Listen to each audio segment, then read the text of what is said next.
It's a new Music Tuesday on the Music Authority. Little Georgie and his Shufflin' Hungarians, and a little song about learning how to rock and where people learn how to rock and we're about. We are just about to learn where Dave Caruso learned how to rock and why he does what he does and plays what he plays, and we're going to find out a few other things about him as well. As a matter of fact, there's a little song that Dave did.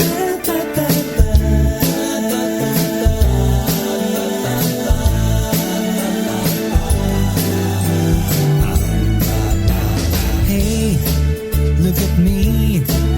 I'm a home run ball that got lost in the weeds.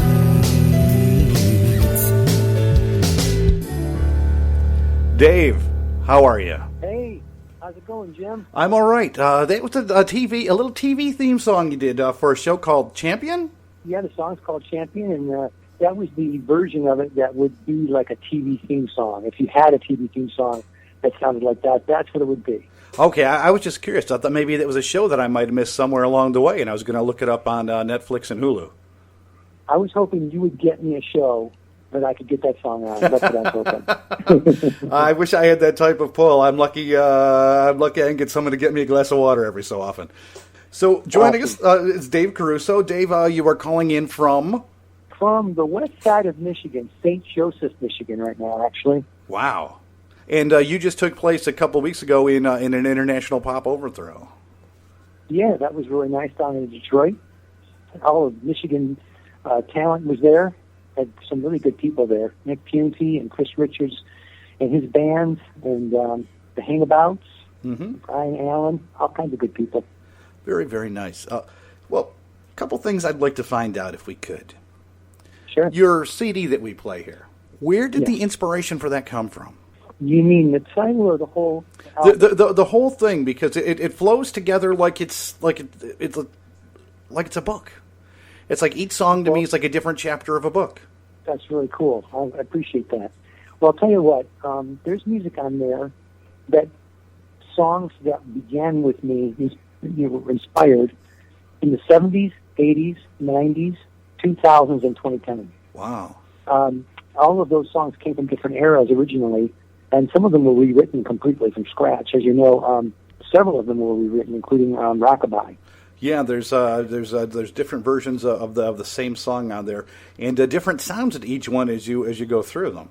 Well, the original title, I wanted to get something that kind of was evocative of Abandoned Luncheonette. Are you familiar with that album by Hall & Oates? Yeah. I just really love that title, Abandoned Luncheonette. And I was writing the song Champion, and there's a line in it that says, "Until you find yourself burned out on some cardboard Vegas roundabout." And I love the way it sounds. And it had that title, that sound that, it was just like, what could that possibly be about? And so that's where the title came from. But the musically, it's from all over my whole life. I haven't done a new album for 10 years. Elizabeth Parker was my last one. And that got released to iTunes in 2009, but it was actually put out in 2004. So I had a lot of time to think about what would be on the album, and I was able to put together some things. This is going to be possibly my big shot of like the best thing I could put together, and I wanted to be really good. So that's why I collect so many different styles and different ideas, and just a little bit about my musical philosophy. All right. Well, let's talk a little bit about how you got to be who you are. What was the first instrument that you learned how to play, and how old were you when that happened? I started lessons at age 10 on the piano, and about 6 years later, I was already done. I was really fast. I went through the books very quickly, very nice. And I went through 2 teachers, and I took music theory in college, and I did ear training in high school, and in addition to all that, I took guitar lessons just about 2 or 3 years after I started piano from the same teacher that taught me piano. So that was my background. And then when I got my first band together, which was my 3 brothers, Rob, Joe, and Mike, we were in a band together for 12 years. And so I really got a lot of practice arranging the voices. We did 4-part harmony pretty often. And I got to arrange all the vocals and write the parts for everybody with the drums. And I actually wrote them out on sheet music. So got a lot of practice with music with that band. Really talked a lot. You know, that what you said about writing the music out on sheet music, to me, that especially with the advent of computers, that just seems to be like such a lost art these days. Oh yeah, it's no one needs to do it anymore because you can play something on a keyboard and the computer can write it out for you. Yeah, and I guess that's good. But there's also some artistic. I mean, it's kind of beautiful just to look at something that's been handwritten, except by me. It's some kind of sloppy. So your first professional recording session, what happened there? What was that about? Well, interesting because the same guy who was my piano teacher, he was in Christian rock, and he had a band with his wife, and Miller Goodman was his name. He recently passed away, but he was a huge inspiration because he basically helped us get a foothold, my brothers and I. And figuring everything out, how to buy our first PA, how to record. He had a 4-track reel-to-reel system in his home, and so we recorded our first 3 singles, which are all 45 RPM, way back in the old days. Hey, vinyl's coming back. Yeah, I know, but not 45s probably. Oh yeah, I just received a few in the mail. No kidding. Yeah, that's awesome. Yeah, the actual true 45 size. I'm sorry, I didn't mean to interrupt. No, that's great. I'm glad to learn that. I'd only seen the LPs. Okay. So anyway, he taught us a little bit about that, about instrumentation and arranging. You know, when it came to playing the bass, we built our first bass out of a guitar. Just put a different nut at the top and carved it in 4 strings, put 4 strings on it, and we created our own bass. And then we had to, play like a bass player. So we learned kind of, we were just kids. Yeah. And we learned very quickly. And but it was a great experience. So you learned when you take the nut off the top. I mean, do you have to glue it back in? Is there something that holds it, or is it just the pressure of the strings? Yep. I can't remember exactly what we did now after all these years, because I've been in the music business for 40 years as of this year. Mm-hmm. But when we did that, it was an old guitar. We had a couple of electric guitars, and you have to change out both the ridge and there's also a nut. Yes. And they both have to have 4 instead of 6 evenly spaced, grooves for the strings. And of course, ours probably sounded terrible, but it got us by. It got us to our first couple of gigs, and then we were able to buy a bass with the money we made. Sure. We played a lot of local things, and we were good for our ages. And having 4 kids close in age from the same family was a big sell. So we could play gigs more readily and more quickly than maybe a lot of other bands could. Even if we weren't that talented, it was good. You were good for your age, and you were brothers, so you had a thing. Yeah, that helped a lot. Now, speaking of family bands, and you talked about how your brothers helped you in music. Are they still in music too? Just one. My 2 oldest brothers, Mike and Joe, retired, and Rob, who plays the drums, is going to be coming up and doing a 40th reunion show with me on Friday, June 26th in Trenton at the Trenton Summer Festival in Michigan. And that's going to be a big deal because we haven't played for a couple of years. And we try to get a reunion show together for the Caruso band about every year, every other year. And this has been the longest gap we've had. And we always bring back at least me and Rob. And some of the other brothers, the other 2 brothers had originally come back for certain shows. Mm-hmm. But this time we're just bringing back some of our old friends and guitarists who have played with us over the years. Because there was always a 5th member who played lead guitar. So we would, use those guys to make our sound more rock and roll. Now, is there anything in the recording future for you, in the offing that we should be waiting for? I hope. Well, I'm working on 2. Yeah, thank you. First of all, I want to thank you for playing so much of my music on your station. Appreciate it. Hey, not a problem. I'm working on 2 things. One is a reissue of Elizabeth Parker.